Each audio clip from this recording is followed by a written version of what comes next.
Hello बेटा। Next हम एक कंडीशन स्टडी करेंगे और फिर देन उससे रिलेटेड क्वेश्चन। तो कंडीशन क्या है? Condition that the line whose equation is this lies on the plane whose equation is this. ठीक है, मतलब क्या कंडीशन है कि ये वाली लाइन इस प्लेन के ऊपर लाई करती हो। जैसे मान लो कि ये मेरा प्लेन है, ठीक है, जिसकी इक्वेशन मेरे को जर्नल फॉर्म में गिवन है। ओके बच्चे, तो ये मेरा प्लेन है, ठीक है, गिवन प्लेन है और इसके ऊपर ये एक लाइन लाई करती है। ठीक है बच्चे, ओके। तो जिसकी इक्वेशन मेरे को कार्टेशियन फॉर्म में गिवन है, 1 पॉइंट फॉर्म है ये। कैसे पता चलेगा कि ये वाली जो लाइन है वो इस प्लेन के ऊपर लाई करती है? तो इसके लिए बेटा दो कंडीशंस हैं, ठीक है।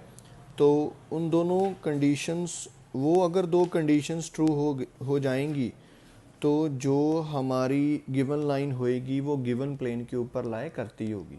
अगर उन दोनों में से कोई एक कंडीशन या दोनों की दोनों कंडीशंस फॉल्स हो जाती हैं तो बेटा फिर देन जो गिवन लाइन होएगी वो गिवन प्लेन के ऊपर लाई नहीं करती होएगी। ठीक है, तो फर्स्ट कंडीशन क्या है? फर्स्ट कंडीशन है कि first condition a into small a plus b into small b plus c into small c किसके इक्वल आना चाहिए बेटा? ज़ीरो के इक्वल आना चाहिए। ठीक है, यहाँ पे स्मॉल ए स्मॉल बी स्मॉल सी क्या है? जो हमारी लाइन है ये उसके डायरेक्शन रेशियोज़ हैं। और capital A capital B capital C क्या है? जो हमारा प्लेन है उसके जो नॉर्मल है उसके डायरेक्शन रेशियोज़ हैं। ठीक है, यानी कि इनकी जो नॉर्मल की डायरेक्शन रेशियोज़ और जो लाइन की डायरेक्शन रेशियोज़ हैं उनके प्रोडक्ट का जो सम है वो इक्वल्स टू ज़ीरो आना चाहिए। फर्स्ट कंडीशन ये है। और दूसरी कंडीशन है मेरे पास कि a into x one plus b into y one plus c into z one, ठीक है, plus d equals to zero. ठीक है, ये इक्वल्स टू ज़ीरो होना चाहिए। ये हमारी सेकंड कंडीशन है। अगर ये दोनों कंडीशन बेटा ट्रू होंगी, ठीक है, तो जो हमारे पास जो गिवन लाइन होएगी वो गिवन प्लेन के ऊपर लाए करती होगी। ठीक है, तो प्लीज़ इन दोनों कंडीशंस को बेटा याद रखना। ठीक है, अभी हम क्वेश्चन करेंगे तो वहाँ से आपको पता चलेगा कि कैसे हमने इन कंडीशंस को क्वेश्चंस के अंदर यूज़ करना है। ठीक है, तो हमारे पास क्वेश्चन है, ये मैंने क्वेश्चन का स्टेटमेंट ऑलरेडी लिख के रखा है ताकि आपको कोई प्रॉब्लम ना आए। ठीक है, तो अभी यहाँ पे देखो उसने क्या बोला है क्वेश्चन के अंदर। उसने बोला है show that the plane whose vector equation is this contains the line whose vector equation is this. हमने यहाँ पे बेटा ये शो करना है कि ये वाली जो लाइन है ना वो इस प्लेन के ऊपर लाई करती है, मतलब प्लेन ने इस लाइन को कंटेन करके रखा है। ठीक है, तो अभी यहाँ पे देखो जो कंडीशन के अंदर हमने स्टडी किया वहाँ पे कार्टेशियन फॉर्म में इक्वेशंस थी, लेकिन यहाँ पे जो इक्वेशंस मेरे को गिवन है लाइन और प्लेन की वो दोनों वेक्टर फॉर्म में है। तो सबसे पहला काम मैं क्या करूँगा कि दोनों की जो इक्वेशंस हैं उनको बेटा मैं कार्टेशियन फॉर्म में चेंज करूँगा। ठीक है, ताकि मैं कंफर्टेबली इस क्वेश्चन को कंप्लीट कर पाऊँ। ठीक है, तो सोल्यूशन स्टार्ट करते हैं। सबसे पहले बात करते हैं प्लेन की इक्वेशन की। तो वो है हमारे पास since equation of plane is, वो है R vector dot 1 i cap plus 2 j cap minus 1 k cap is equals to 3। अभी मैंने क्या करना है, मैंने इस प्लेन की इक्वेशन को अपना कार्टेशियन फॉर्म में चेंज करना है। तो उसके लिए मैं क्या करूँगा कि जो मेरे पास आर वेक्टर है ना मैं उसकी वैल्यू यूज़ करूँगा।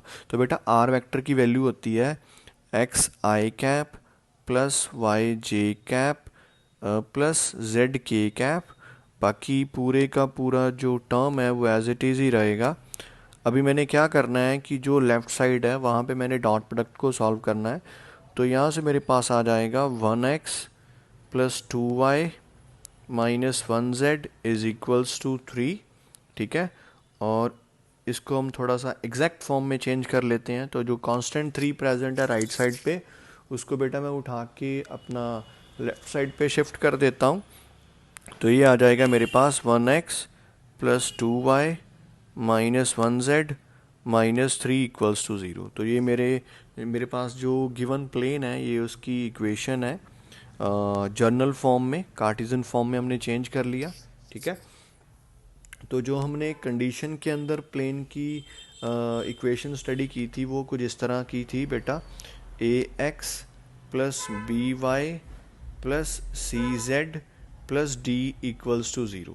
ठीक है, तो अभी इसको 1 मार्क कर लो, इसको 2 मार्क कर लो। तो अभी इन दोनों को कंपेयर करते हैं, compare first and second.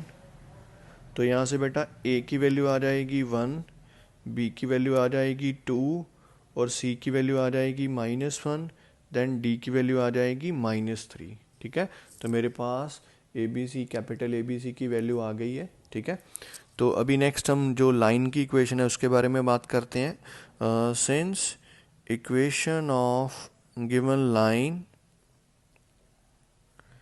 Is, वो है मेरे पास r vector is equals to 1 i cap plus 1 j cap. अभी k कैप वाली टर्म नहीं है तो उसको भी इन्वॉल्व करते हैं, plus 0 k cap plus lambda 2 i cap plus 1 j cap plus 4 k cap. तो अभी बेटा इसको हमने चेंज करना है अपना कार्टेशियन फॉर्म में। तो ये मेरे पास है x1 y1 z1, ये है मेरे पास ए बी सी। तो पहले फॉर्मूला लिख लेते हैं ताकि किसी को कोई प्रॉब्लम ना आए। ठीक है, तो फॉर्मूला जो होएगा लाइन की इक्वेशन का कार्टेशियन फॉर्म में वो होता है x minus x1 upon a, y minus y1 upon b, z minus z1 upon c. तो अभी वैल्यू को सब्स्टिट्यूट कर दो तो ये आ जाएगा मेरे पास x minus 1 upon 2, y minus 1 upon 1, z minus 0 upon 4। तो ये मेरे पास लाइन की इक्वेशन आ गई है। ठीक है, तो अभी यहाँ पे ए बी सी की वैल्यू मेरे पास क्या है, वो मेरे पास है बेटा ए की वैल्यू है 2, बी की वैल्यू है 1, सी की वैल्यू है 4 और x1 की वैल्यू है 1, y1 की वैल्यू है 1 और z1 की वैल्यू है 0। ठीक है, तो अभी जो फर्स्ट कंडीशन होती है वो होती है ए इंटू स्मॉल ए, बी इंटू स्मॉल बी, सी इंटू स्मॉल सी किसके इक्वल आना चाहिए, 0 के इक्वल आना चाहिए। तो अभी वैल्यूज़ को सब्स्टिट्यूट करते हैं। ए की वैल्यू 1 है, स्मॉल ए की वैल्यू 2, कैपिटल बी की वैल्यू 2 है और स्मॉल बी की वैल्यू 1 है, कैपिटल सी की वैल्यू बेटा -1 है और स्मॉल सी की वैल्यू मेरे पास है 4। ठीक है, तो ये आ जाएगा बेटा 2 + 2 -4। तो ये आ जाएगा बेटा 0 is equals to 0 which is true. ठीक है, तो जो फर्स्ट कंडीशन है वो हमारी ट्रू है, विच इज़ ट्रू। अगर फर्स्ट कंडीशन ट्रू होएगी देन ही बेटा आपने जो सेकेंड इक्वेशन कंडीशन है उसको वेरीफाई करना है, अदरवाइज़ वेरीफाई करने की बिल्कुल भी यहाँ पे ज़रूरत नहीं रहेगी। अभी सेकेंड कंडीशन होती है a into x1 plus b into y1 plus c into z1 plus d equals to 0। तो वैल्यूज़ को सब्स्टिट्यूट करते हैं, a into 1 then 2 into 1 then -1 into 0 then plus into -3 equals to 0। तो ये आ जाएगा बेटा 1 + 2 -3। तो ये भी बेटा आ गया 0 equals to 0 which is true. तो लास्ट में मैं बेटा लिख दूंगा therefore given line lies on given plane. ठीक है, तो इस तरह से बेटा हमने जो कंडीशन है उसको क्वेश्चन के अंदर यूज़ करना है। तो बड़ा इंपॉर्टेंट क्वेश्चन है, तो प्लीज़ इसको ध्यान में रखना। ओके बच्चे।